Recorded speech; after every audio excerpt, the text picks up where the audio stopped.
नमस्कार दोस्तों, स्वागत है आप सभी का अपने YouTube चैनल ट्रिकी मैथ्स पर। तो आज हम अपने YouTube चैनल में 10th क्लास की आरबीसी के अनुसार बुक के हिसाब से बहुपद यूनिट स्टार्ट करने जा रहे हैं। ठीक है, तो आज के यूनिट में हम बहुपद से संबंधित एक्सरसाइज 3.1, 3.2 और 3.3 तक के और पूरे बहुपद के बारे में जानकारी लेंगे। तो इस वीडियो को अंत तक देखें। अगर आपने अभी तक अपने चैनल को सब्सक्राइब नहीं किया तो चैनल को सब्सक्राइब कर लीजिए और अपने वीडियो को ज्यादा से ज्यादा शेयर कीजिए। और इस वीडियो में हम बहुपद के बारे में पूरी जानकारी लेंगे। यह वीडियो अपने बोर्ड एग्जाम में 4 नंबर के हिसाब से आता है। इसके अंदर से 4 नंबर का क्वेश्चन अपने एग्जाम में पूछा जाता है। ठीक है, तो कैसे क्वेश्चन पूछा जाता है एग्जाम में उसके बारे में देखते हैं। और सबसे पहले जानते हैं कि बहुपद है क्या। तो बहुपद के बारे में हमने 9th क्लास में पढ़ा भी था कि बहुपद का मतलब होता है कि बहुत मतलब बहुत सारे पद। बहुपद का मतलब बहुत सारे पद। जैसे अपने पास x² x + 2 ये अपने पास एक बहुपद आ गया जिसके अंदर एक से अधिक पद होंगे वो अपना बहुपद होता है। ठीक है, तो ये अपना बहुपद था। तो बहुपद में अब आती है बहुपद की घात। और घात को पढ़ने से पहले हम एक बार चर और अचर राशि के बारे में जानकारी लेते हैं। चर और अचर राशि। चर राशियां वे राशि होती है जिनका मान अपने पास निश्चित नहीं होता। जैसे ABCD x y z या कुछ भी चर राशियां हो सकती है। अचर राशि जिसका मान अपने पास निश्चित होता है। जैसे सामान्य हम नेचुरल नंबर ले सकते हैं 1 2 3 4 ऐसे अचर संख्या, ये अपनी अचर संख्या होती है। ठीक है, तो बहुपद के अंदर अपने को चर और अचर दोनों संख्या का भी ज्ञान होना चाहिए। ठीक है, तो अब देखते हैं बहुपद की घात। तो बहुपद की घात, बहुपद में चर राशि x की जितनी अधिकतम घात होती है वही अपनी बहुपद की घात कहलाती है। जैसे अपने पास कोई समीकरण है x³ + 3, तो ये एक x की पावर यहाँ 3 है, तो ये 3 घात है बहुपद होता है। तो इसी आधार पर हम बहुपद को एक घातीय बहुपद, द्विघातीय बहुपद और बहुघातीय बहुपद भी कहते हैं। ठीक है, तो अब हम इसके बारे में इस 10th क्लास के अंदर हम देखेंगे कि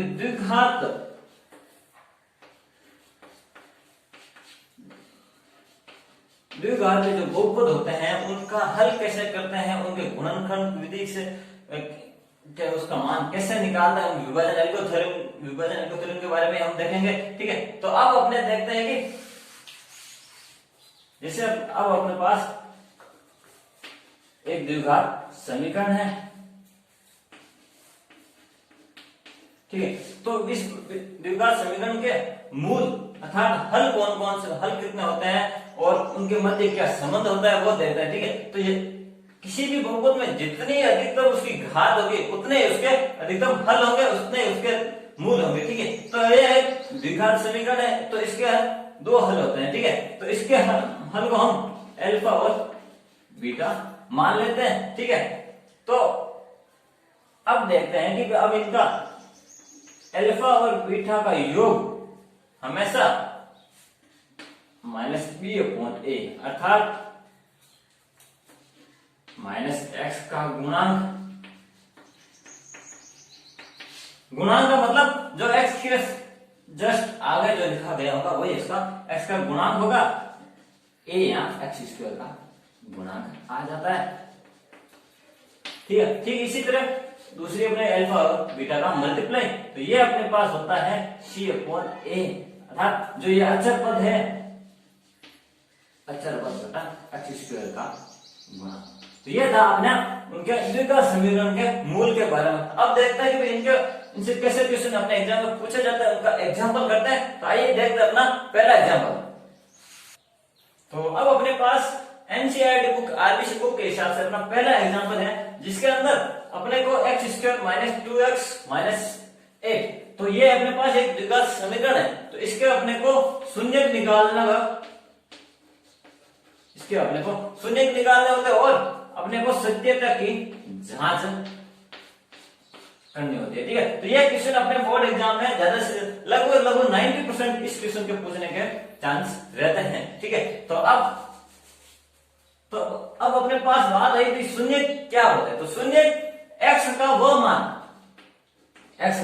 वह मान जिसे इस समीकरण में रखने पर उस समीकरण का मान शून्य हो जाए तो वह अपना उस समीकरण का शून्य कहलाता है। तो ठीक है, तो माना ए इस समीकरण ए एक्स का वो मान है जिससे उस समीकरण में रखने पर इस समीकरण का मान शून्य हो जाता है। तो इसे हम ए स्क्वायर माइनस 2a माइनस 8 बराबर ये शून्य हो जाता है। ठीक है, तो इस तरह से अपने को इसको सॉल्व करना। अब देखते हैं शून्य निकालते कैसे। तो हमने पिछली क्लासों में इसके गुणनखंड विधि के बारे में पढ़ा था। ठीक है, तो उस विधि में क्या होता था कि हम द्विघात समीकरण का दो बराबर गुणनखंडों में टुकड़ा कर लेते थे जिससे उसका हल निकलता था। तो वो देखते हैं कि मध्य संख्या जो x के गुणांक को इस तरह से टुकड़ा किया जाए कि x स्क्वायर का गुणांक और अचर पद के गुणनफल के बराबर हो जाए। अर्थात x स्क्वायर का इस प्रकार इस b का टुकड़ा अपने को इस प्रकार से करना है कि ये इन दोनों के गुणनफल के बराबर हो जाए। ठीक है, तो ये तो बस समझाने के लिए था, बस इसको हम टुकड़ा करते हैं। ठीक है, तो टुकड़े करने पर इसको अब हम देखते हैं कि एक्स स्क्वायर तो ये -2 है, तो इससे हम इन दोनों का मल्टीप्लाई आ रहा है -8 स्क्वायर, तो इससे हम तोड़ने पर इसे इस तरह से हम लिख सकते हैं, क्योंकि इनको वापस जोड़ने पर वापस अपने पास वही संख्या मिलेगी और इनका मल्टीप्लाई करने पर अपने को -8 स्क्वायर मिल जाएगा। तो ये अपने पास इनका 8 हो गया। तो अब हम इनमें से कॉमन ले लेते हैं।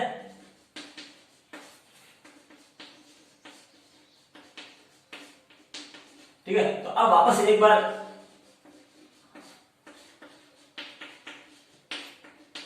ठीक है, तो ये दोनों ये समीकरण हमारे पास आ गई। तो अब समीकरण को हल करने पर ये आएगा a-4 बराबर 0 और a+2 बराबर ये आ जाएगा 0। तो यहां से a का मान आ जाएगा 4 और यहां से a का मान आ जाएगा -2। अर्थात इस समीकरण के अपने को दो शून्य प्राप्त होंगे। इन दो शून्य प्राप्त होंगे, एक ये 4 आ जाता है, एक ये -2 आ जाता है। ठीक है, तो इन दोनों को मान लो अगर हम इस समीकरण में रखेंगे तो इस समीकरण का मान शून्य हो जाता है। इसीलिए ये दो हल इस समीकरण द्विघात समीकरण के अपने शून्य होते हैं। ठीक है, तो अब हम देखते हैं कि इनकी सटीकता की जांच कैसे की जाए।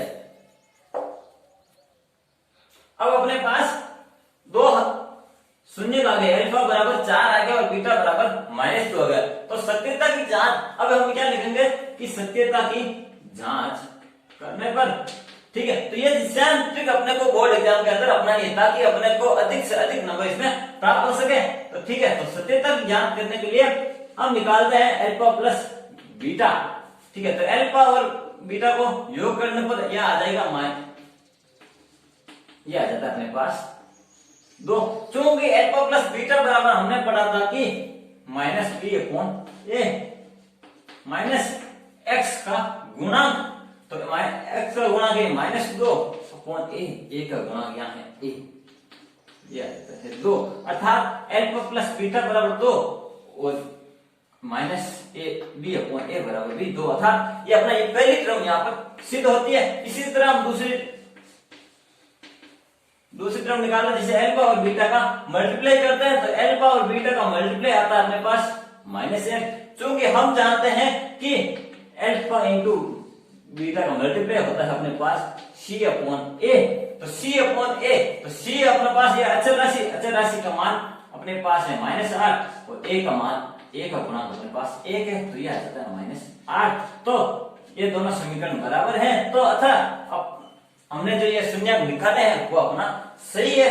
ठीक है, तो यहाँ पर अपनी को सत्यता की जांच हो जाती है। ठीक है, तो अब हम अपना अगला क्वेश्चन से देखते हैं 3.1 में आगे चलते हैं। ठीक है, उसी के साथ साथ हम आगे अपने क्वेश्चन को समझते जाएंगे। तो अब अपने पास अपनी एक्सरसाइज 3.1 का पहला क्वेश्चन है जिसका अपना पहला पॉइंट है जिसमें अपने को एक द्विघात समीकरण दे रखी है 4x² + 8x। ठीक है, तो इसमें अपने पास अचर पद नहीं है, तो नहीं है तो अपने क्या करना, अपने को तो मान ले यहाँ 0 है, कोई फर्क नहीं पड़ना उससे अपने को।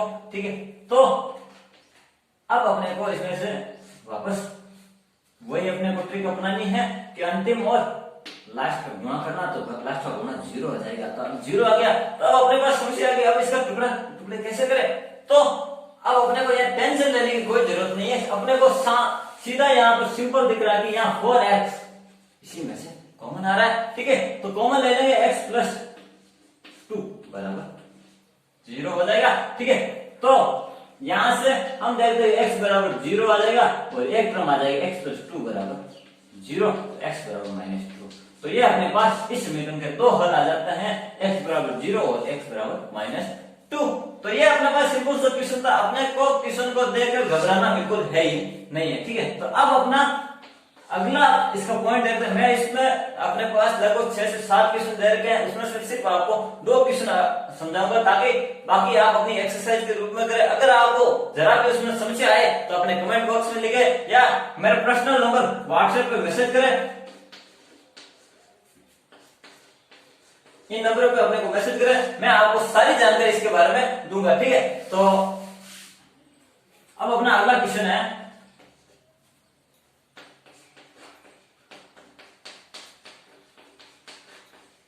ठीक है। तो इसमें अपने को ये ब्रैकेट के अंदर दिया गया है, तो इसे हम खोल देते हैं, हल कर लेते हैं। तो ये अपने पास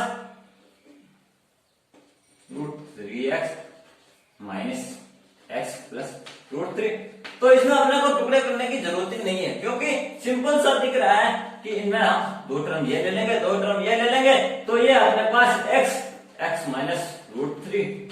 और यहाँ पर अगर अपने को कॉमन कुछ भी ना हो तो या +1 ले लो या -1 ले लो, या हम -1 लेते हैं ताकि अपने को सॉल्यूशन में हम आसानी हो। तो ये आ जाता है x -√3 -1। तो ये अपने पास इसके x बराबर 1 और √3, ये इसके 2 हल हो जाते हैं, ठीक है। तो इसमें अपने को सत्यता की जांच करनी हो तो वापस अपने को वही ट्रिक अपनानी है, जैसे अल्फा प्लस बीटा का मान निकाल ले और अल्फा इंटू बीटा इनका योग कर लेंगे और इनका मल्टीप्लाई कर लेंगे और वापस -b/a और c/a इन दोनों की तुलना कर देंगे, अपने को सत्यता की जांच हो जाएगी, ठीक है। तो अब हम अपना एक्सरसाइज का अगला क्वेश्चन देखते हैं। तो अब अपने पास दूसरा क्वेश्चन है अपना एक्सरसाइज का, ठीक है। तो ये मैंने एग्जांपल वाला पोर्शन भी उठा लिया ताकि आपको समझ में आ जाए, ठीक है। तो इसके अंदर अपने को 2 शून्यांक दिए होते हैं, ठीक है। तो शून्यांक दिए होते हैं और अपने को वो द्विघात समीकरण के बारे में वो उसको अपने को फाइंड करना होता है, निकालना होता है, ठीक है। तो हम मान लेते हैं अपने पास द्विघात समीकरण ax² bx + c बराबर 0 है और इसके हल अपने को अल्फा बराबर 1/4 और बीटा बराबर -1 दिया गया है, ठीक है। तो इसको अपने को इस समीकरण का मान अपने को निकालना होता है, ठीक है। तो अब देखते हैं कि चूंकि हमने पढ़ा था कि अल्फा प्लस बीटा बराबर होता है -b/a, ठीक है। तो अल्फा प्लस बीटा, अल्फा का मान 1/4 -1 है, ठीक है। तो इन दोनों का योग कर लेते हैं, योग करने पर अपने पास आ जाएगा -3/4, ठीक है। तो ये अपने को एक बार इसे समीकरण 1 के रूप में देखें, यहाँ छोड़ देते हैं। अब अपना दूसरा पॉइंट निकालते हैं अल्फा इंटू बीटा। तो अल्फा इंटू बीटा का मान अपने पास होता है c/a, ठीक है। तो चूंकि अपने को अल्फा इंटू बीटा का यहाँ अपने मान दे रखा है, इन दोनों का मल्टीप्लाई कर लेते हैं, तो ये आ जाएगा -1/4। ये समीकरण 2। अब अपने को करना क्या है कि समीकरण 2 और 3 की तुलना करनी है, ठीक है। इसमें अंश को अंश के बराबर और हर को हर के रूप में लिख लेते हैं। तो अंश यहाँ अपने पास है b/a बराबर 3/4 और c/a बराबर -1/4। तो ठीक है। तो यहाँ पर अपन देखते हैं कि b का मान यहाँ अपने को तुलना कर लेनी है, अपने को नोट आंसर, ठीक है। तो b का मान 3 आ जाता है, ठीक है। और अब a का मान दोनों तरफ 4 है, अगर ये बराबर नहीं होता तो हम इसे बराबर कर लेते हैं, वो अपने अगले क्वेश्चन में देखेंगे कैसे बराबर करते हैं। तो ये a बराबर 4 आ जाएगा और c बराबर आपके पास -1 आ जाता है, ठीक है। तो ये अपने को a b c के मान आ गए, तो इनको मान को हम इस समीकरण रख देते हैं। तो अतः अपनी समीकरण क्या आ जाएगी 4x² प्लस 3x -1 बराबर 0। ये अपने पास समीकरण निकल के आ जाती है, ठीक है। तो अब हम अपना अगला क्वेश्चन देखते हैं, जिसके अंदर अपने को 2 शून्यांक दिए हैं √2 और 1/3। तो सीधा मैं ये दो पोर्शन को ना लिख के सीधा मैं लिख देता हूँ अल्फा प्लस बीटा का योग निकालते हैं। तो अल्फा प्लस बीटा का योग अपने पास -b/a, ठीक है। तो ये √3 +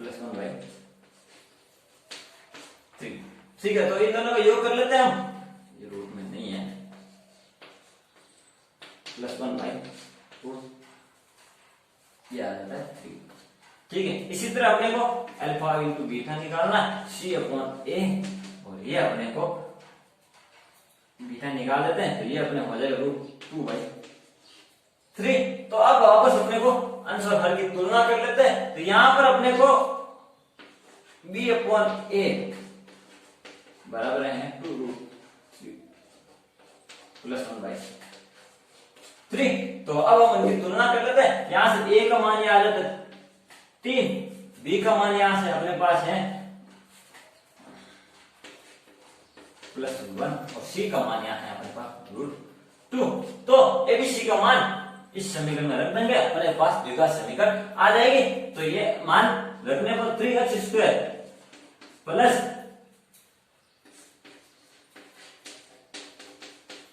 x + 2 बराबर ये अपने पास ये द्विघात समीकरण आ जाता है, ठीक है। तो अब ये हमने द्विघात समीकरण को निकाले शून्यांश से वापस अपने को द्विघात समीकरण निकाल लिया। तो अब अपनी त्रिकोण एक्सप्रेशन का अपना आखिरी क्वेश्चन, तीसरा क्वेश्चन करते हैं। तो अब अपने पास अपना अगला क्वेश्चन है, तीसरा क्वेश्चन, जिसके अंदर अपने को एक फंक्शन, एक द्विघात बहुपद दिया गया है जिसका x² - 8x + k।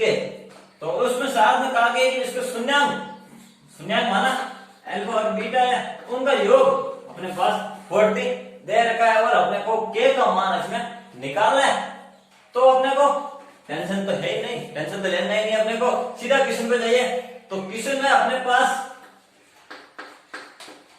Alpha plus beta और अल्फा माइनस बीटा, इन दोनों का मान अपने को निकाल लेना, ठीक है। तो अल्फा प्लस बीटा तो माइनस b/a, तो माइनस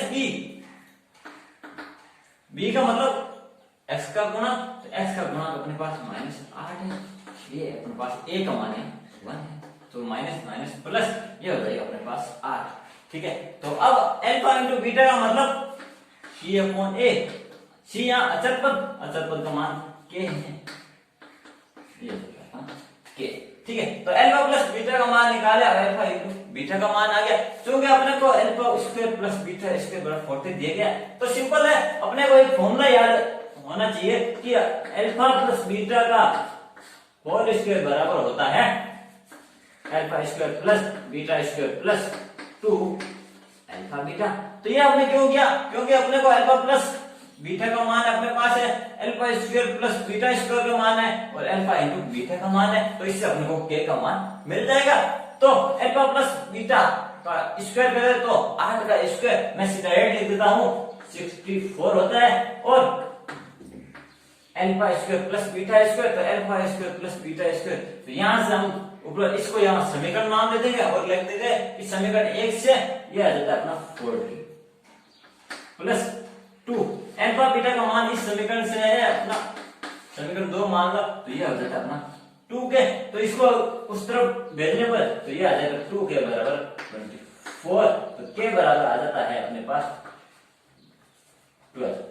तो ये अपने पास निकल आ जाता है, k का मान अपने पास निकल के आ जाता है, ठीक है। तो इस तरह हमने अपनी 3.1 एक्सरसाइज कंप्लीट की, ठीक है। तो उसमें एक और क्वेश्चन बच जाता है कि कभी कभार अपने को सीधा अल्फा और बीटा इनका योग दे देता है, तो अपने को द्विघात समीकरण पूछ देता, तो वापस वही तरीका करना है जो मैंने आपको क्वेश्चन सेकंड बनाया, ठीक है। तो अब हम अपना अगला एक्सरसाइज देखते हैं। तो अब अपने पास अपना अगला पॉइंट है कि विभाजन एल्गोरिथम। तो विभाजन एल्गोरिथम कथन क्या कहता है कि अपने पास जो भाज्य होता है,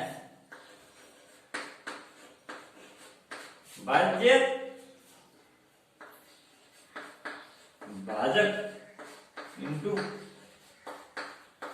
भागफल, भाज्य भाजक और भागफल का गुणनफल और शेषफल के योगफल के बराबर होता है। ठीक है, तो ये बाज्य ये अपना यही अपना इस विभाजन का कथन है। तो जिसका मतलब बाज्य भाज्य का जिसका नाम भाग देता है, भाजक जिसका हम भाग अपने को दिया जाता है, और भाग देना अपने जो अपने को प्राप्त होता है वो अपना होता है भागफल, और जो पीछे बच जाता है वो अपना होता है शेषफल। ठीक है, तो इसको हम जैसे अपने क्वेश्चन करेंगे ये अपने को स्पष्ट हो जाएगा कि कैसे इसमें क्वेश्चन क्या पूछा जाता है कि विभाजन तालिका फलन के माध्यम से अपने को किसी समीकरण को भागफल विधि से हल कीजिए। तो आइए अपना पहला एग्जांपल देखते हैं। तो अब अपने पास ये क्वेश्चन है एग्जांपल अपना, तो इसके अंदर विभाजन एल्गोरिथम को अपने को प्रूफ करना है। ठीक है, तो सिद्ध करना। तो अपने पास px एक फंक्शन दिया गया है जो अपना पास अपना है एक भाज्य है। ठीक है, और ये है अपना भाज्य तथा px में gx का अपने को भाग देना है। तो वापस अपनी वही भाग वाली ट्रिक अपनाएंगे जो हमने बचपन में की थी। ठीक है, तो x4 minus 3x² plus 4x plus 5। ठीक है, तो हमने इसी तरह से बचपन में इसको भाग वाली विधि से सॉल्व किया था। तो जो भाजक है इसे हम यहां लिख लेते हैं +1। ठीक है, तो अब इसको अपने को इसमें भाग देना है। तो सबसे पहले अपने को जो इसका अधिकतम घात है x² का, इसकी अधिकतम घात x² में अपने को भाग देना है। तो ये अपने पास आएगा x² का। तो अपने पास यहां आ जाता है x²। ठीक है, तो अब इस x² का इस पूरी टर्म में मल्टीप्लाई करना है। तो मल्टीप्लाई करने पर यह आ जाएगा x4 माइनस x3। तो चूंकि यहाँ पर x³ का कोई फंक्शन नहीं है तो इसे हम यहाँ पर लिख लेते हैं कि माइनस x³ प्लस x², ये अपना प्लस x²। तो अब इसको वापस इसका अंतर निकालना है, घटाना है। तो घटाने पर इसके सारे के सारे चिन्ह इसके विपरीत हो जाता है। तो विपरीत होने पर ये यहाँ से इसका कट हो जाएगा। तो ये बचता है -4x²। ये प्लस का x को तो मैं इसे यहाँ पर आगे लिख लेता हूँ x³। ठीक है, तो बाकी बचा 4x प्लस 5। तो अब वापस इस पद के अधिकतम घात में x² का भाग देंगे। तो x² का भाग देने पर वो x बार जाएगा। तो यहाँ हम लिख लेते हैं प्लस का x। तो वापस इस x को इस भाजक में मल्टीप्लाई करते हैं। तो मल्टीप्लाई करने पर ये अपना x³ माइनस x² प्लस का x। वापस घटाने पर इसका चिन्हों में परिवर्तन हो जाएगा। ये प्लस में आ जाएगा, ये माइनस में आ जाएगा, ये यहां से कैंसिल हो जाएगा। और ये बचता है -3x²। ये हो जाएगा माइनस प्लस का 3x, और ये अपने पास 5। ठीक है, तो ये अपने पास आ जाता है। अब वापस वही ट्रिक, इसके अधिकतम घात में x² का भाग देना है। तो ये x² minus 3x² upon x² भाग देंगे, ये जाएगा -3। तो -3 को वापस उससे मल्टीप्लाई कर देंगे इससे। तो -3 को इसमें से मल्टीप्लाई करने पर ये -3x पर ये आ जाता है -3। तो ये अब इसका चिन्ह चेंज हो जाएगा। ठीक है, तो अब हम देखते हैं कि इसको वापस -3 को इसमें मल्टीप्लाई करने पर ये आएगा -3x²। ये माइनस माइनस प्लस होकर 3x, और ये -3x इंटू माइनस, ये इसका चिन्ह चेंज हो जाएगा। ये यहाँ कैंसिल हो जाएगा, ये बचता है प्लस का 8। तो अब अपने पास भाज्य है, भाजक है, भागफल अपने पास प्राप्त हो गया। ये भागफल आ गया और ये आ जाता है अपना शेषफल। तो विभाजन एल्गोरिथम विधि क्या कहती है कि भाज्य बराबर भाजक इंटू भागफल प्लस शेषफल अपने को मिलना चाहिए। दोनों बराबर होना चाहिए। तो हम इसका एक साइड लेके चलते हैं। तो एक साइड भाजक अपने पास x² माइनस x प्लस 1, और ये है अपने पास भागफल। तो x² प्लस x माइनस 3। ठीक है, और अपने शेषफल के रूप में प्राप्त हुआ 8। ठीक है, तो अब इन दोनों का मल्टीप्लाई कर लेते हैं और अपने को वापस यही भाज्य प्राप्त हो जाएगा। तो देखते हैं मल्टीप्लाई करते हैं, तो मल्टीप्लाई करने पर एक्स स्क्वायर उस पूरी टर्म मल्टीप्लाई करता था, तो x4 plus x cube minus 3x square, ठीक है। तो ये minus x cube minus x square और ये माइनस माइनस प्लस 3x। अब 1 का इसमें मल्टीप्लाई कर देते हैं, x square plus x minus 3 और ये प्लस में अपने 8 शेष के रूप में था, ठीक है। तो अब देखते हैं कि एक्स स्क्वायर एक्स क्यूब और दोनों का चिन्ह अलग अलग है, तो ये यहाँ पर क्रॉस में आ जाएगा और बाकी बचा वापस यही लिख लेते हैं x4 माइनस 3x स्क्वायर। और अब अपने पास बचा है कि माइनस एक्स स्क्वायर हो जाएगा x square plus x square यहां से कैंसिल हो जाएगा, 3x और प्लस x ये हो जाएगा अपना 4x माइनस 3 और ये प्लस का 8 है, ये हो जाएगा अपना प्लस का 5। तो ये अपने पास आ जाता है भाज्य। तो अब हम यहाँ पर लिख देंगे कि विभाजन एल्गो थ्योरम विधि अपने पास प्रूव हुई। तो इसी तरह का 3.2 में अपना जो पहला क्वेश्चन है वो सेम इसी तरह का क्वेश्चन है, उसके ऊपर हम एक और उसका एग्जांपल देखते हैं, आइए। तो अब अपने पास एक्सरसाइज 3.2 का पहला क्वेश्चन है वो से रिलेटेड है, तो मैं साथ में करवा दे रहा हूं ताकि आपको ज्यादा समझ में आ जाए, ठीक है।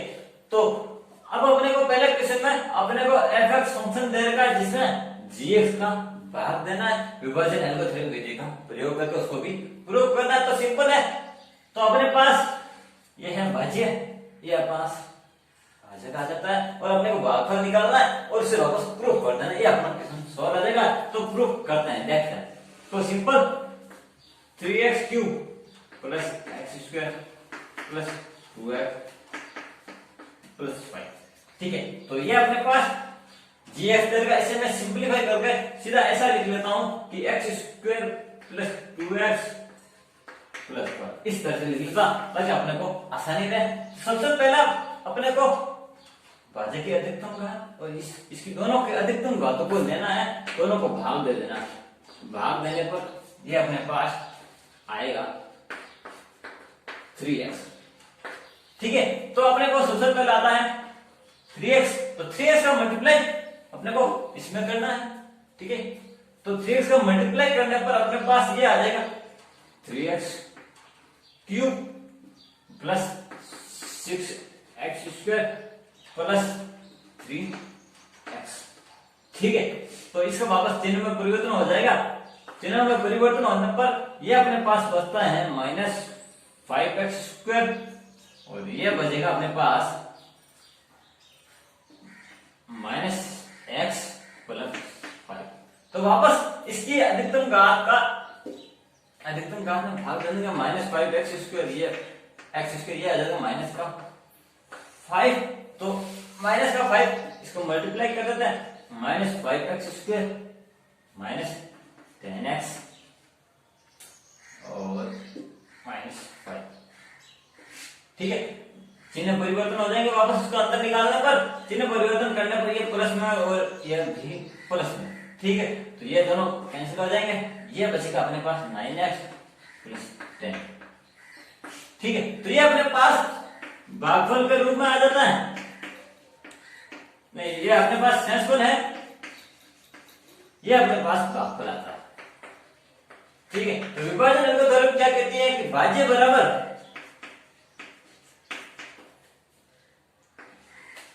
भाजक इंटू भागफल प्लस शेषफल। तो इसका और इसका मल्टीप्लाई और इसका योग तीनों ही इसके बराबर होंगे, ये हमने पिछले क्वेश्चन किया, ठीक उसी तरह वापस मल्टीप्लाई कर लेंगे और ये अपना ये क्वेश्चन सॉल्व आ जाएगा।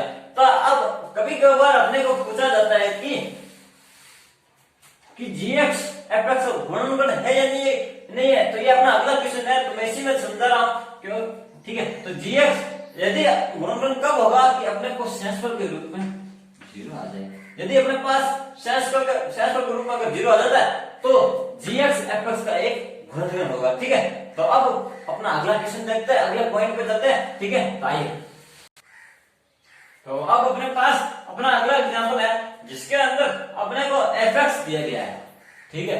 तो fx क्योंकि एक चतुर्थ चर वाला है, चतुर्थ घात वाला है, x की पावर 4 है, तो इसके हल भी इसके मान अपने को 4 प्राप्त होंगे। तो इसमें से अपने को दो हल दे रखे हैं, √5/3 और -√5/3, दो अपने को हल दे रखे हैं। और अपने को किसी ने पूछा है कि यदि fx के दो हल ये हो तो इसके दूसरे दो हल अपने को निकालने होते हैं। तो ठीक है, तो सिंपल किसी ने पाइए सॉल्व करते हैं। तो सबसे पहले अपने को x बराबर दिया है 5 और माइनस, तो इसे हम उस तरफ लेकर इसे हम ऐसा लिख सकते हैं कि माइनस और +5/3 बराबर 0, क्योंकि दोनों का मान अपने को ये दोनों एक दूसरे गुणनखंड है, तो 0 के बराबर रखने पर वापस अपने को x के मान वही प्राप्त हो जाएंगे, क्योंकि a - b और a + b ये होल स्क्वायर बन रहा है। तो ये अपने पास हो जाएगा a² - b², तो a² का मान x² - b², तो b का मान 5/√3। तो इसे हम इस तरह से लिख सकते हैं कि 1/3x² - 5। तो ये अपने पास एक हमने यहां पर अपनी वो a - b और a + b वाला फॉर्मूला काम लिया है, a² - b²। ये अब इस फॉर्मूले को हमने यहाँ पर यूज में लिया, ठीक है। तो अपने पास भाज्य था, भाजक हमने निकाल लिया, तो इसका हम जैसे इसमें भाग देंगे तो अपने पास एक भागफल आएगा, ठीक है। तो भागफल से अपने को दो और इसके गुणनखंड निकल के आ जाएंगे, दो और मान इसके निकल के आएंगे। तो अब हम इसमें भाजक का भाग देते हैं, तो अपने पास भाजक आया था अपने पास 1/3 3x² - 5। तो सिंपल सा है कि 1/3 को हम एक बार यहां से हटा देते हैं और सिंपल अपने जो बहुपद है उसका भाग देते हैं। तो भाग देने पर 3x² + 6x³ - 2x² - 10x - 5, ठीक है। तो अब सिंपल है कि भाज्य की अधिकतम घात का भाज्य के अधिकतम घात में दोनों का भाग दे देते हैं। तो भाग देने पर 3x4/3x² दोनों का भाग देने पर अपने पास आ जाएगा x का स्क्वायर। तो ठीक है, तो अपने पास ये आ जाएगा x का स्क्वायर, ठीक है। x² को इसमें मल्टीप्लाई करेंगे, तो x² मल्टीप्लाई करने पर 3x⁴ माइनस 5x²। जितनी घात का पद है उतनी घात का पद करके नीचे अपने को इसको लिखना है, ठीक है। तो इसका चिन्ह पे वापस परिवर्तन हो जाएगा, तो ये अपने पास आ जाएगा 6x³, ये प्लस में था, ये अपना हो जाएगा 3x², ठीक है। तो ये माइनस 10x, ठीक है। तो अब वापस वही करना है अपने को कि भाज्य के अधिकतम घात वाले पद में और भाज्य के अधिकतम घात वाले पद में दोनों का भाग देना है। तो भाग देने पर अपने को सामने से दिख ही रहा है कि ये 6x³ को भाग देने पर ये अपने पास आ जाएगा 2x, तो ये आ जाएगा प्लस का 2x। तो 2x को वापस इसमें मल्टीप्लाई करता है, तो मल्टीप्लाई करने पर अपने पास ये आ जाएगा 6x³ माइनस ये आ जाएगा अपना 10x आ जाएगा। तो वापस चिन्हों में परिवर्तन होगा, क्योंकि वापस अपने को इसका अंतर निकालना है। तो ये कैसे हो जाएगा, पीछे बचा 3x² - 5, ठीक है। तो ये वापस सेम टू सेम है, तो इसका हम यहाँ पर एक +1 लिख लेते हैं और ये 3x² - 5 0 आ जाएगा। अच्छा, अपने को सेंसफल के रूप में 0 प्राप्त हुआ है, तो इसका मतलब ये है कि जो अपने पास 3x² - 5 जो अपने को निकल के आया है वो इसका एक गुणनखंड है, और जो अपने भागफल है वो भी इसका एक गुणनखंड है। तो अपने को भागफल के रूप में प्राप्त हुआ 3x² + 2x + 1 बराबर, ठीक है। तो अब इसको हम 0 के बराबर कर लेंगे और इसका जैसे हम इसका हल निकालेंगे तो अपने पास दो और अपने को हल निकल के आ जाएंगे।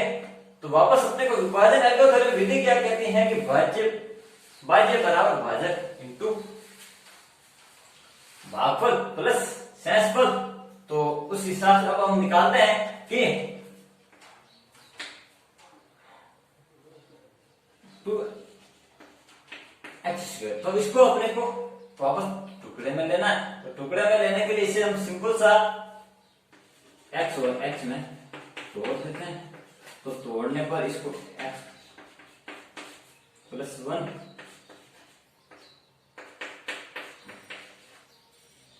तो ये सिंपल आ जाता है अपने को x प्लस 1 का बराबर 0। तो यहाँ पर x का मान आ जाएगा -1। तो इसके दो और हल अपने को -1 और -1 अपने को प्राप्त हो जाता है। ठीक है, तो ठीक इसी तरह का अपने को एक्सरसाइज का तीसरा जो क्वेश्चन है सेम टू सेम ऐसा ही क्वेश्चन है। तो उसके बारे में आपको सॉल्व करें। अगर आपको कोई भी कोई प्रॉब्लम हो तो अपने को कमेंट बॉक्स में जरूर लिखें। ठीक है, तो अब हम अपनी अगली एक्सरसाइज देखते हैं। तो अब हम देखते हैं कि द्विघात समीकरण का मानक रूप व्यापक रूप। तो द्विघात समीकरण का मानक रूप अपने पास होता है x² plus bx plus c बराबर 0। तो ये इस द्विघात समीकरण का मानक रूप माना जाता है। ठीक है, तो x के दो मान यहाँ से निकलते हैं अल्फा और बीटा। ठीक है, ये अपना द्विघात समीकरण का मानक रूप है। अब हम द्विघात समीकरण के हलों के बारे में आगे जानकारी लेते हैं। तो सबसे पहला हल आता है अपने पास गुणनखंड विधि द्वारा द्विघात समीकरण का हल। तो देखते हैं गुणनखंड विधि में अपने को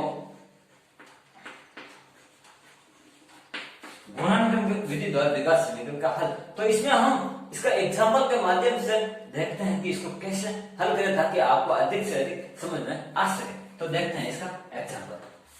तो अब हम देखते हैं कि गुणनखंड विधि द्वारा कैसे द्विघात समीकरण को हल किया जाए। तो ये अपने पास अपना एग्जांपल है, सादा एग्जांपल है बुक के हिसाब से। तो x² - 3x - 10 बराबर 0 देता है और इसके दो मूल अपने को निकालना है। ठीक है, तो इस मूल निकालने के लिए अपने को गुणनखंड की सामान्य ट्रिक यूज में लेने की प्रथम और अंतिम का मल्टीप्लाई करना है। ठीक है, -10² 10x²। तो इसको ऐसे दो टुकड़ों में बदलना है कि उनका मल्टीप्लाई -3x। अब इसे अपने को ऐसे दो टुकड़ों में बदलना है कि जिससे इसको मल्टीप्लाई करने पर तो -10x² आ जाए और जोड़ने पर वापस अपने को वही बचा रह जाए। तो इसे हम ऐसे टुकड़े करते हैं कि ये या तो इसे टुकड़े में बदल लो, इसे ये टुकड़ों में बदल देते अपने को जिस तरह से आसानी हो उस तरह से अपने को। तो इसे हम 5x और 2x के रूप में बदल देते हैं क्योंकि 5x और 2x का मल्टीप्लाई अपने को 10x मिलेगा। अब यहाँ पर माइनस में है तो अधिक वाली संख्या में माइनस लगा देते हैं और कम में प्लस लगा देते हैं और अपने पास -3x बच जाएगा। तो ये इसके दो टुकड़े हो गए। तो ये प्लस -5x प्लस 2x इसके दो टुकड़े कर लिए। तो x² -5x प्लस 2x - 10 बराबर 0। ठीक है, तो इसके हमने टुकड़े कर लिए। तो अब प्रथम दो पदों में से x को कॉमन ले लेंगे। तो x - 5 प्लस दूसरे दो को कॉमन ले लेंगे x - 5। ठीक है, तो वापस इन दोनों को हल करने पर x - 5 और x प्लस 2 बराबर 0 हो जाएगा। तो अब एक क्वेश्चन ये x - 5 बराबर या तो इसके बराबर 0 होगा या x प्लस 2 के बराबर 0 होगा। तो यहां से x बराबर 5 आ जाता है और x बराबर 2। तो ये इसका गुणनखंड हो जाता है और ये गुणनखंड विधि द्वारा इसके दो मूल निकल जाते हैं। तो ठीक है, तो अब हम इसके ऊपर अपने एक्सरसाइज का क्वेश्चन एक और क्वेश्चन देखते हैं। तो 3.3 का पहला क्वेश्चन अपने को कहता है कि जो समीकरण दे रखी है वो द्विघात समीकरण है या नहीं, इसका अपने को पता करना है। तो द्विघात समीकरण है या नहीं इसका पता करने के लिए अपने को सिंपल चीज ध्यान रखनी है कि इसमें चर की अधिकतम घात 2 ही होनी चाहिए। दूसरे पद हो या न हो, चर की अधिकतम घात x² होना बहुत ही जरूरी है। अगर इसमें x की घात x³ दे रखी है तो वो एक अपना द्विपद नहीं होगा, द्विघात समीकरण नहीं होगा। ठीक है, तो अधिकतम घात अपने को x² ही होनी चाहिए। ठीक है, तो अब हम देख रहे हैं इसमें इसको सोल्व करने पर x का इसके अंदर मल्टीप्लाई कर देते हैं। तो x² x प्लस तो ये हो जाएगा अपना एक्स स्क्वायर माइनस 4। तो ये दोनों पक्ष में बराबर है और माइनस इधर आएगा एक्स प्लस 12 बराबर 0। क्योंकि यहाँ पर x की अधिकतम घात 1 है तो ये एक घातीय बहुपद होगा, ठीक है। यदि यहाँ पर x की घात क्यूब हो जाए तो भी अपने पास ये द्विघात समीकरण नहीं होगा। द्विघात समीकरण होने के लिए x की अधिकतम घात का 2 होना जरूरी है, ठीक है। तो ये अपना पहला क्वेश्चन था, सिंपल क्वेश्चन था, ठीक है। अब हम अपना अगला क्वेश्चन देखते हैं।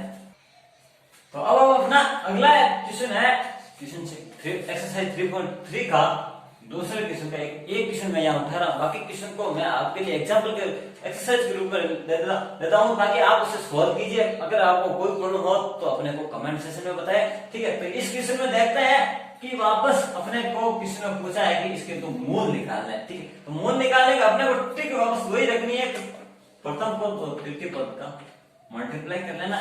मल्टीप्लाई करने पर ये अपने पास 7√3 इंटू √3 एक्स स्क्वायर, तो रूट से रूट हो गया, ये अपने पास हो जाएगा 21 एक्स स्क्वायर, ठीक है। तो अब 10x को इस तरह टुकड़े करने हैं कि वापस इनका दोनों को मल्टीप्लाई 21 एक्स स्क्वायर आ जाए। तो इसे हम 7x प्लस 3x के रूप में बदल सकते हैं, जिससे अपने को मल्टीप्लाई में वापस 21 एक्स स्क्वायर प्राप्त हो जाएगा, ठीक है। तो अब हम ऐसा करते हैं, तो √3 एक्स स्क्वायर, ठीक है। तो इसे हम मैं 3x को आगे देख देता हूं क्योंकि अपने √3 है, कॉमन लेने में आसानी रहेगी, और प्लस 7x प्लस 7 √3 बराबर 0। तो पहले दो पदों में अपने को √3x कॉमन आ रहा है, तो √3x पीछे बचा अपने पास x प्लस √3, और अंतिम दो पदों में अपने को 7 कॉमन आ जाएगा, तो x प्लस √3 बराबर 0। ये अपने पास √3x प्लस 7 और x प्लस √3, ये दो इसके गुणनखंड बन जाते हैं। तो इन दोनों को हम 0 के बराबर कर देंगे, जिससे अपने को x की वैल्यू पता आ जाएगा, अपने x के मूल मिल जाएगा। तो √3x प्लस 7 बराबर 0 और x प्लस √3 बराबर 0। तो ये 7 इधर आ गए, x का मान आ जाएगा -7/√3, और यहां से x का मान आ जाएगा -√3। तो अपने को x के दो मान प्राप्त हो गए, ठीक है। तो ये थी अपनी 3.3। अब हम अपनी अगली एक्सरसाइज 3.4 के बारे में जानकारी लेंगे। तो दोस्तों अब हम अपना अगला टॉपिक देते हैं। हमने सबसे पहले द्विघात समीकरण को गुणनफल विधि से हल किया था। अब हम अपनी दूसरी विधि लेते हैं जिसमें हम गुणनफल को पूर्ण वर्ग विधि द्वारा हल करेंगे, ठीक है। पूर्ण वर्ग बनाकर उस समीकरण को हल करेंगे। उसके बाद हम अपनी एक सीरीज धर्मशाली, जो कि एक रामबाण फॉर्मूला है, उस फॉर्मूले के प्रयोग से हम द्विघात समीकरण को हल करने की कोशिश करें। तो आइए देखते हैं अपने अपने एग्जाम्पल के थ्रू कैसे हम पूर्ण वर्ग विधि द्वारा सीधी तरह सूत्र का प्रयोग करते हुए अपने समीकरण को हल करें। तो अब अपनी एनसीईआरटी बुक के हिसाब से अपना 10वां एग्जांपल है, ठीक है। तो इस एग्जांपल में अपने को दोनों विधि के द्वारा मैं आपको सोल्व करके बताता हूँ, ठीक है। तो सबसे पहले हम पूर्ण वर्ग विधि लेते हैं, जिसके अंदर अपने को जो अपने द्विघात समीकरण है उसको एक पूर्ण वर्ग के रूप में दर्शाना है, फिर उसका अपने को हल करना है, ठीक है। तो इसमें हम अपने को सबसे पहले क्या करना है कि जो x स्क्वायर गुणांक है उसे हमेशा अपने को 1 लेकर आ जाना है, ठीक है। तो x स्क्वायर गुणांक को 1 लाने के लिए हम पूरे समीकरण में 2 का भाग दे देते हैं। तो 2 का भाग देने पर समीकरण में 2 का भाग देने पर तो x square minus 7x/2 plus 3 बराबर 3/2 बराबर 0, क्योंकि 0 में 2 का भाग देने पर कोई फर्क नहीं पड़ेगा, ठीक है। तो अब अपने को क्या करना है कि अपने को एक फॉर्मूला अपने को याद रखना है कि x plus minus y square बराबर होता है x square plus y square plus minus 2x। इस फॉर्मूले को अपने को ध्यान में रखना है, ठीक है। तो अपने पास x स्क्वायर अपना है और अपने को 2xy ये अपने को बनाना है, तो ठीक है। तो x स्क्वायर वापस 2 यहां पर है नहीं तो हमने गुणा कर लिया, 2 को गुणा कर ले और 2 का ही भाग दे देते हैं। तो यहाँ और ये x है अपना, और ये 3/2 बराबर 0। तो इसे हम इस तरफ ले आएंगे ताकि अपने को समस्या इधर आने पर ये हो जाएगा माइनस का 3/2 हो जाएगा। ठीक है, तो अब अपने पास क्या आ जाता है कि एक्स स्क्वायर टू 7/4x। ठीक है, तो अब अपने पास ये आ जाता है y और ये अपना x है। तो अब अपने को y स्क्वायर चाहिए, तो यहाँ पर अपने को है नहीं, तो प्लस या माइनस ये हमें एक बार प्लस कर देते हैं और एक बार माइनस कर देते हैं। तो 7/4 का स्क्वायर एक बार प्लस में कर दिया और एक बार 7/4 का स्क्वायर माइनस में कर दिया, क्योंकि दोनों वापस करके उसका मान 0 हो जाएगा। इससे अपने समीकरण में कोई भी फर्क नहीं आना। तो बस हो गया अपना। तो ये अपने पास ये फॉर्मूला बन जाता है x square plus y square minus 2xy का फॉर्मूला बन गया। तो x का मान अपने पास ये रहा। ठीक है, और y अपने पास 7/4 है, तो इसका वर्ग हो जाता है। अब ये ना तीनों टर्म अपने को काम ले ली। अब बची अपने पास माइनस का 7/4 का होल स्क्वायर, तो इसे हम इधर ले आएंगे। तो इधर लाने पर ये हो जाएगा प्लस का, तो ये हो जाएगा 7/4, इसके प्लस में हो जाएगा -3/2 अपना पहले से है। तो अब इस वर्ग को खोल देंगे। वर्ग को खोलने पर ये हो जाएगा 49/16 -3/2। तो इसे हम एलसीएम लेकर हल कर लेंगे। तो ये आ जाएगा लगभग अपना 24 और ये हो जाएगा 25/16। ठीक है, तो अब अपने पास क्या आ जाता है कि x स्क्वायर बराबर 6 है। तो क्योंकि अब अपने को दोनों पक्षों का एक बार वर्गमूल करना है, तो वर्गमूल करने पर अपने को प्लस माइनस दोनों ही प्राप्त होंगे, क्योंकि ये 5/4 का वर्ग है। दोनों तरफ स्क्वायर हटाने पर अपने को प्लस और माइनस दोनों का चिन्ह लेना पड़ेगा। तो x -7/4 बराबर आएगा प्लस माइनस 5/4। तो अब एक बार प्लस में ले लेंगे, एक बार माइनस में ले लेंगे, जिससे अपने को समीकरण का हल मिल जाएगा। तो अब पॉजिटिव चिन्ह लेने पर तो x -7/4 बराबर 5/4, ये इधर आकर प्लस में हो जाएगा। तो ये प्लस में हो जाएगा 7/4 प्लस 5/4, दोनों का योग कर देंगे, ये हो जाएगा 12/4। ये x का मान यह शब्द आ जाता है 3। तो x का एक मान अपने पास 3 मिल गया। अब ऋणात्मक चिन्ह लेने पर, नेगेटिव चिन्ह लेने पर, तो 4 बराबर -5/4। तो ये इधर आके हो जाएगा अपना 7/4 -5/4 और x बराबर आ जाएगा 2/4 7/2। तो अपने को x और y के दो मान अपने को यहाँ से दिखा जाते हैं। ये थी अपनी पूर्ण वर्ग बनाने की विधि। तो अब हम अपनी सीधी धारा के सूत्र जो किया अपने को, अगर गुणनफल विधि और पूर्ण वर्ग विधि दोनों ही काम ना करें, तो अपना सीधा रामबाण दवा है कि उससे उसको फॉर्मूले का प्रयोग करें और समीकरण को हल कर लेते हैं। ठीक है,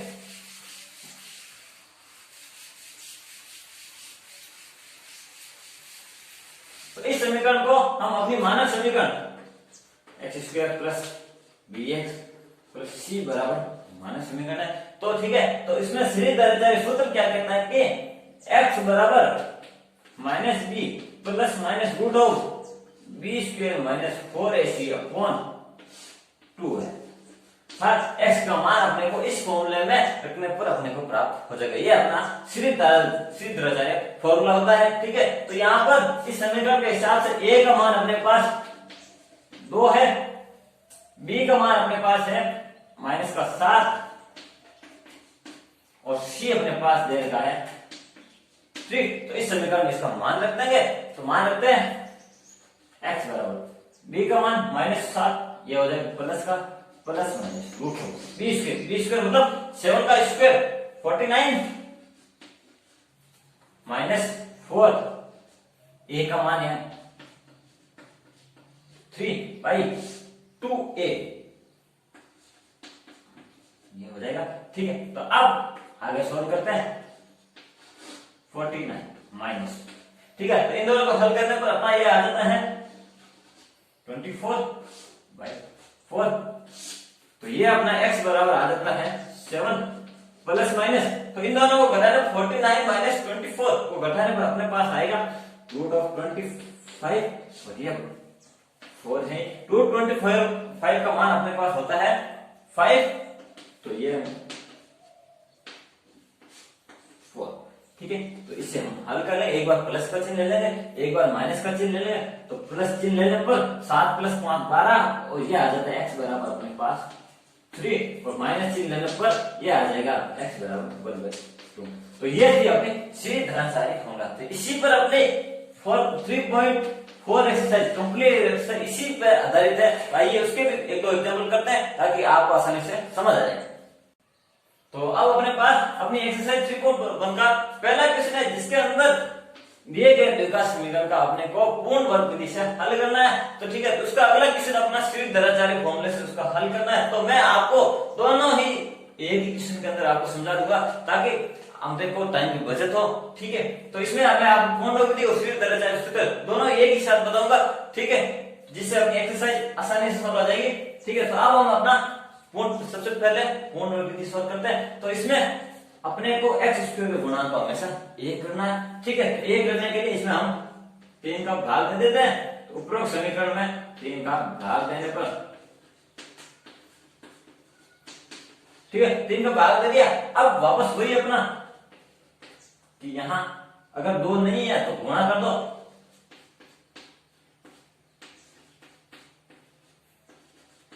इसे हमें वापस इस तरफ भेज दिया।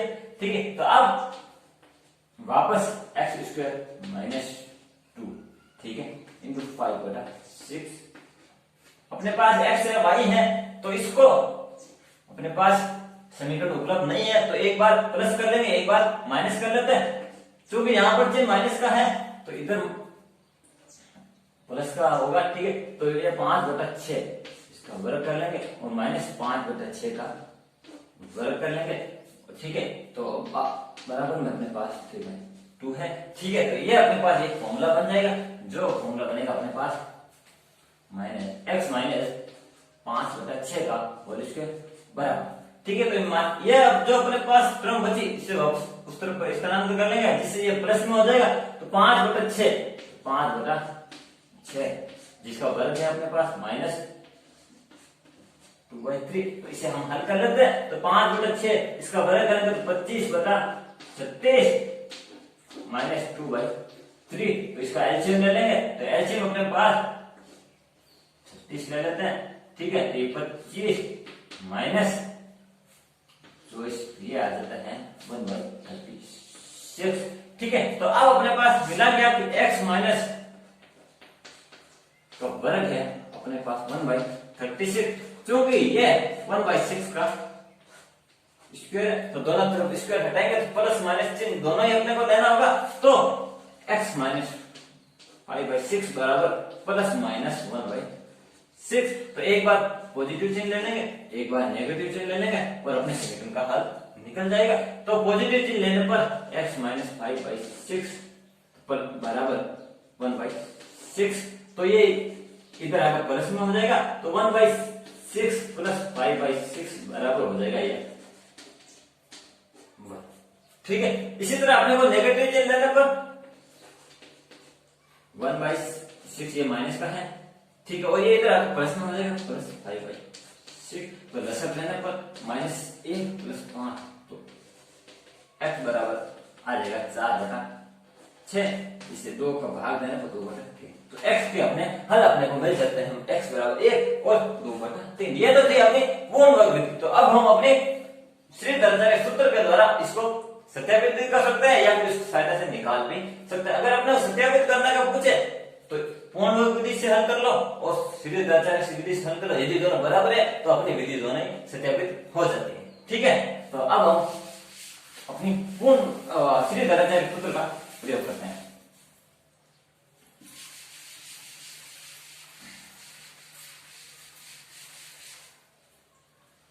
तो सीधी धनाचार्य सूत्र के हिसाब से अपने पास a का मान 3, b बराबर -5 और c बराबर प्लस का 2 है।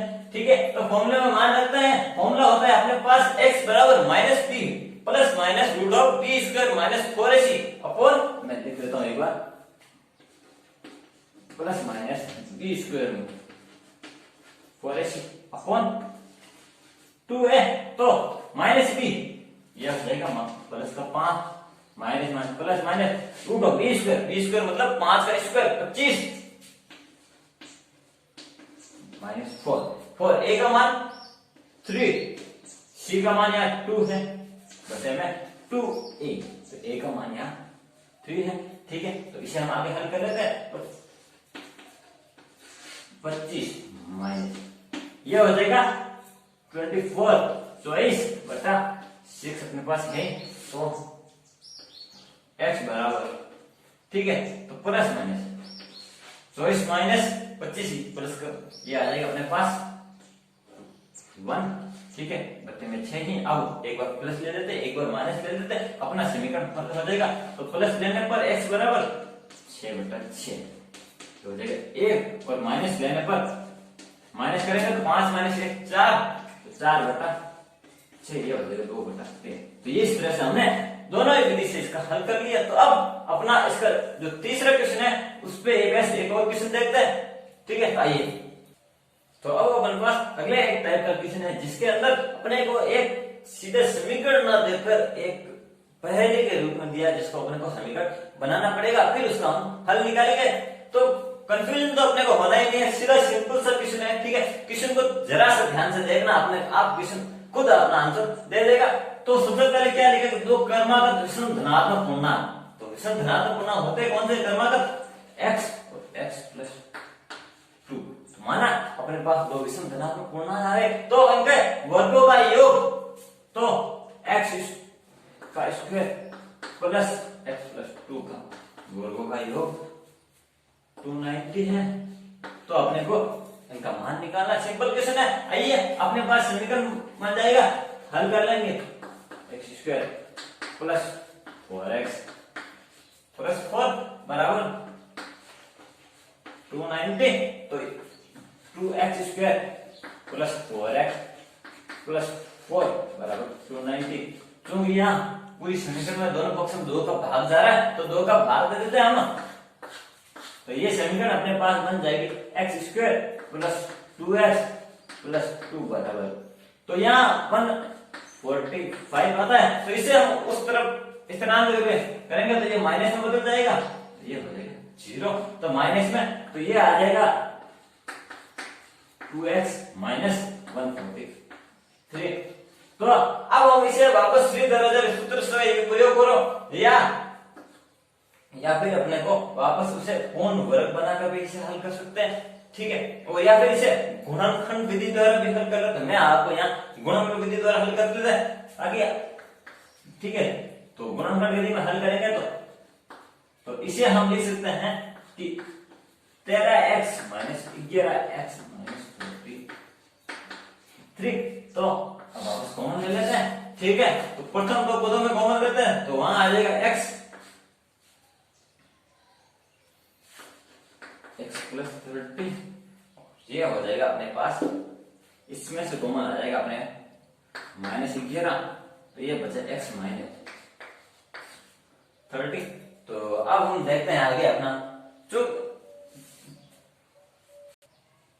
अब हम अपने को यहां से इसको सॉल्व करेंगे, तो ये अपने पास x प्लस 30 और x माइनस 11, यहां से अपने को f के दो मान 11 और माइनस के 13 दो मान प्राप्त हो। चूंकि अपने पास अपने को सरिया प्रश्न में सबसे पहले कहा था कि धनात्मक होना चाहिए, तो x का हम माइनस 13 मान नहीं लेंगे, तो x का मान अपने पास आ जाता है 11। तो अगली धनात्मक पूर्णांक हो जाएगा अपना x प्लस 2 बराबर 13। तो अपने पास दो धनात्मक पूर्णांक x हो जाएंगे, एक 11 और एक 13। तो इस तरह के क्वेश्चन अपने एग्जाम में पूछे जाते हैं, ठीक है। तो अब अपना अगला जो है अपनी एक्सरसाइज 3.5 के बारे में आइए देखते हैं।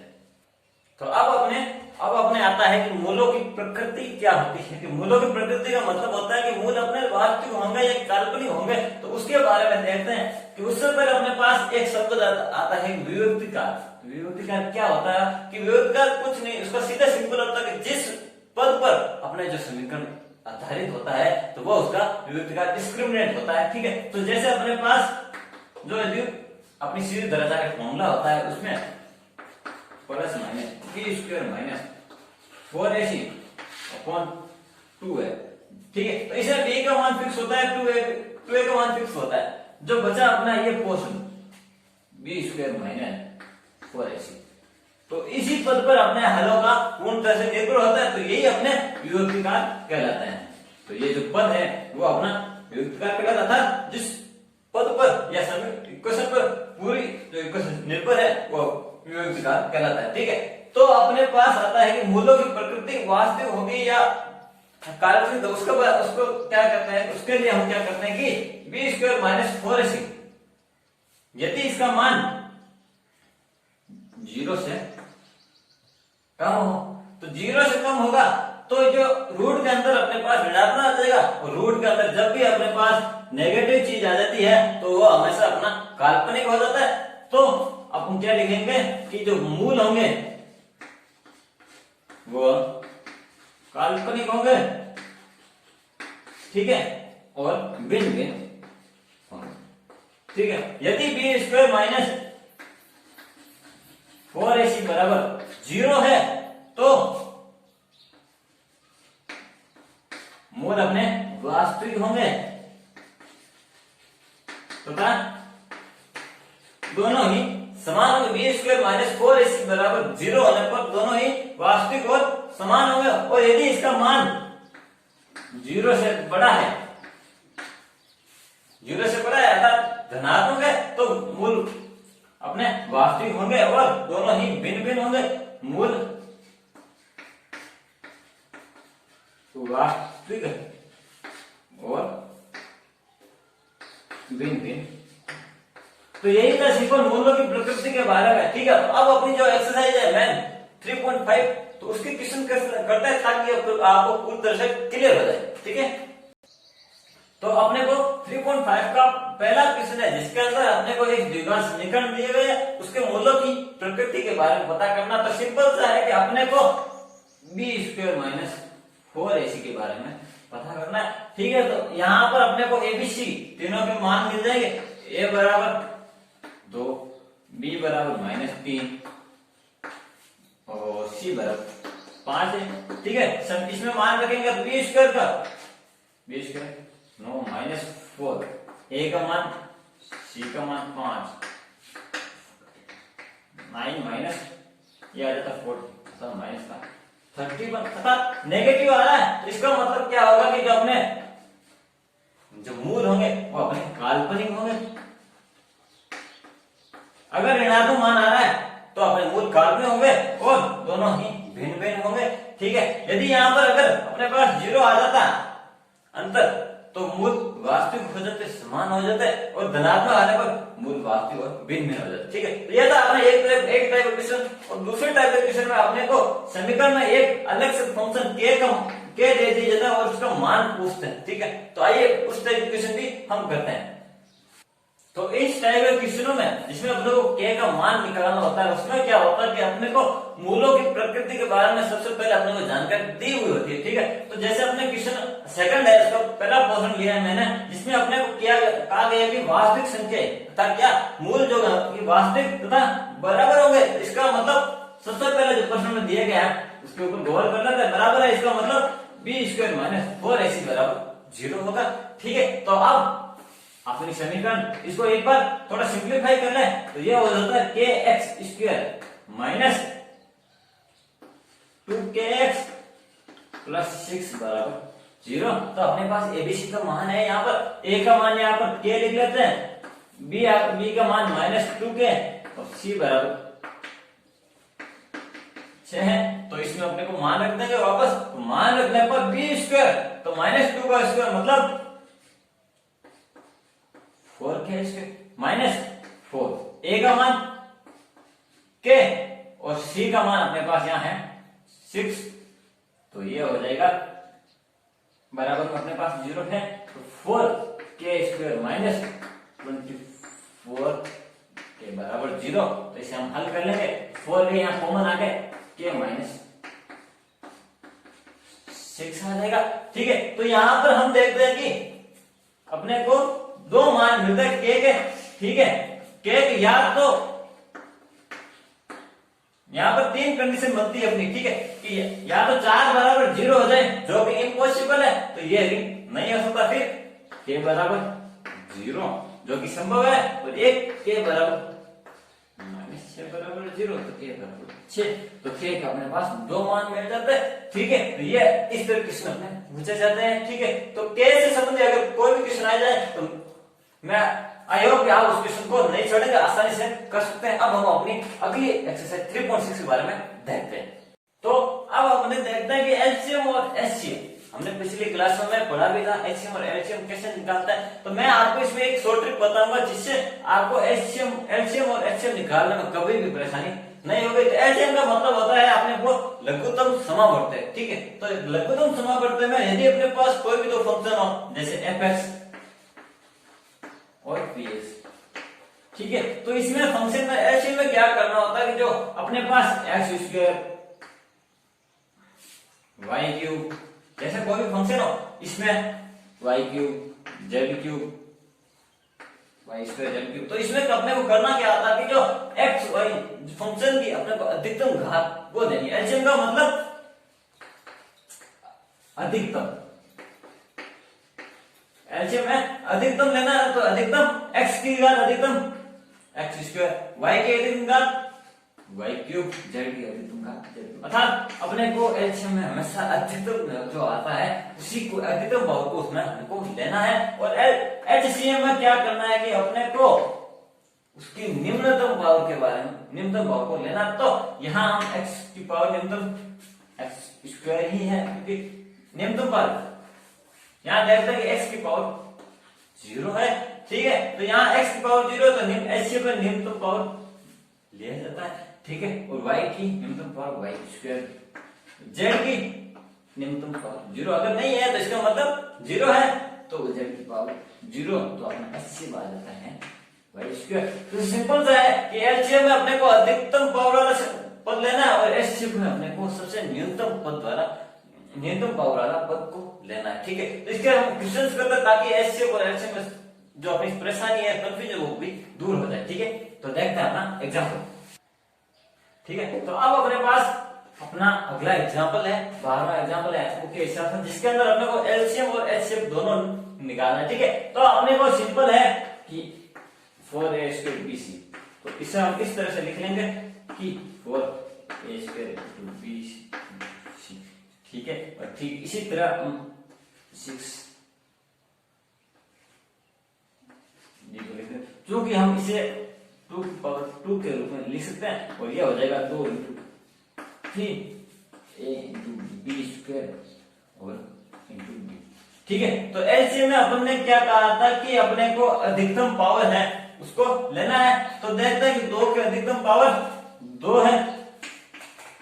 ठीक है, 3 की अधिकतम पावर अपने पास 1 है।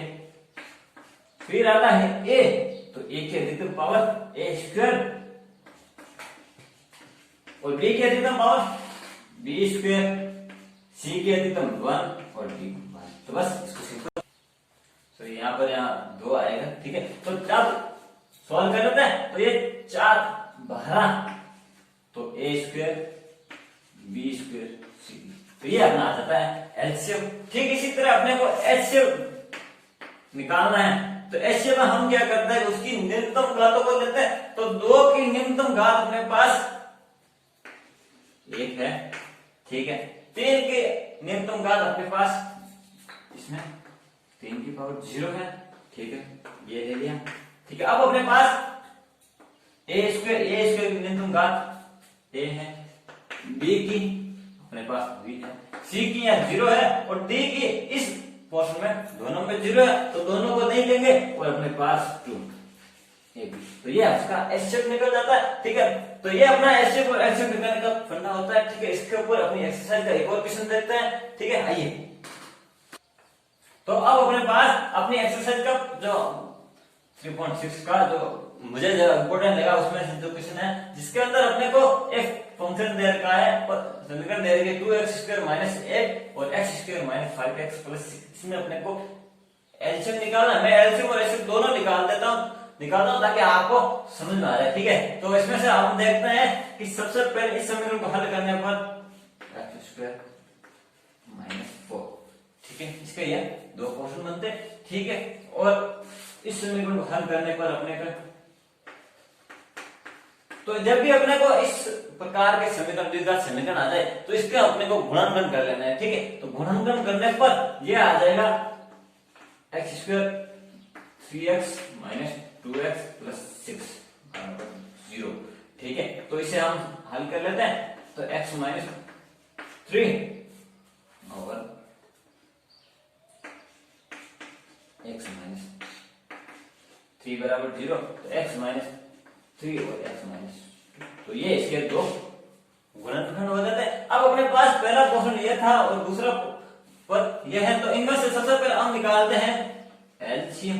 तो एलसीएम में हमने कहा था कि इसकी अधिकतम घातों को अपने को लेना है। तो x² - 4, तो इसकी अधिकतम घात, यहाँ 2 की अधिकतम घात 2 ले लेते हैं, ठीक है। और x² - 4, फिर चूंकि हम देखते हैं कि इससे अगर एक बार और हल किया जाए, इसे x - 2 x + 2 के रूप में लिखा जा सकता है, ठीक है। तो इसमें से अपने को x - 2 की पावर लिखने का जरूरत नहीं है, क्योंकि हमने इसे सीधा ही x - 2 को एक बार लिख लिया। अब अपने पास बचता है x - तो ये इसका एलसीएम निकल जाता है, ठीक है। तो उसके बाद आता है अपना एचसीएफ। तो एचसीएफ में क्या करना होता है कि जो अपने निम्नतम घात वाले पद लेते हैं, तो निम्नतम घात में हम देखते हैं 2 की पावर या 0 है, ठीक है। तो 0 2 की पावर को हम नहीं लिखते। उसके बाद अपने जो पोर्शन मिलता है x - 2, तो x - 2 पावर 1 है, दोनों में ही कॉमन है, तो उसे लिख लिया। बाकी जो इसकी पावर भी 0 होगी, इसकी पावर इसमें 0, x - 3 की पावर इसमें 0, तो अपना एचसीएफ बनता है x - 2, ठीक है। तो ये था अपना एचसीएफ और एलसीएम निकाल। इसके अलावा अपने एक और कभी कभार एचसीएफ और एलसीएम दोनों ही ढेर के होते हैं, उससे संबंधित कैसे क्वेश्चन आते हैं वो देखते हैं, ठीक है। तो अब अपने पास अपना जो तीसरा क्वेश्चन है, ठीक है, तो उसमें अपने को जो फंक्शन दे नहीं रखा है, अपने को फंक्शन का गुणनफल दिया रखा है, ठीक है। तो अपने को fx * px दोनों का गुणनफल दे देगा, ठीक है। तो इसमें अपने को एक एचसीएफ भी दिया गया है, x + 6 एक एचसीएफ दिया गया और एलसीएम अपने को पूछा है, ठीक है। तो ऐसे क्वेश्चन में क्या करते हैं कि अपने पास सिंपल सा फॉर्मूला होता है कि उन दोनों फंक्शन fx और px का गुणनफल, समीकरणों का गुणनफल एलसीएम और एचसीएफ के गुणनफल के बराबर होता है, ठीक है। तो ये सिंपल सा ट्रिक था कि दोनों बराबर होते हैं, तो हम इसको हल कर लेते हैं। अपने पास इसका मान दे रखा है, एचसीएफ का मान भी दिया गया है, तो एलसीएम निकाल लेंगे, ठीक है।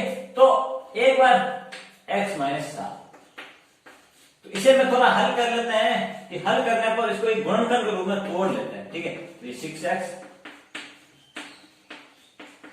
+ 12, ठीक है, x -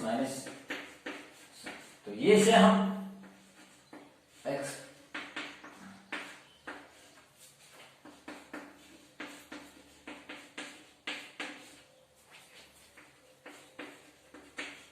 इसे अपने को हल करने पर ये अपने पास आ जाता है x + 6 और x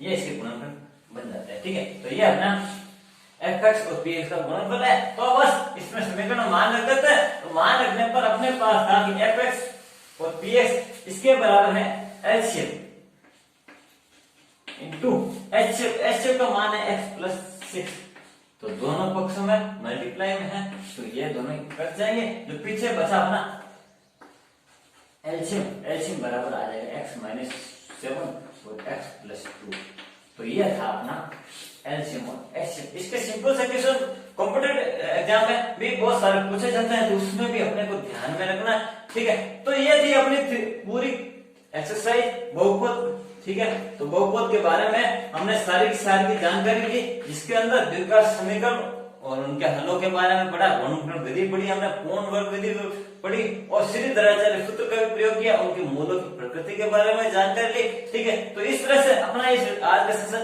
यही समाप्त होता है। ठीक है, तो अभी तक आपने अपने चैनल को सब्सक्राइब नहीं किया, चैनल को सब्सक्राइब कीजिए, वीडियो को ज्यादा से ज्यादा शेयर कीजिए।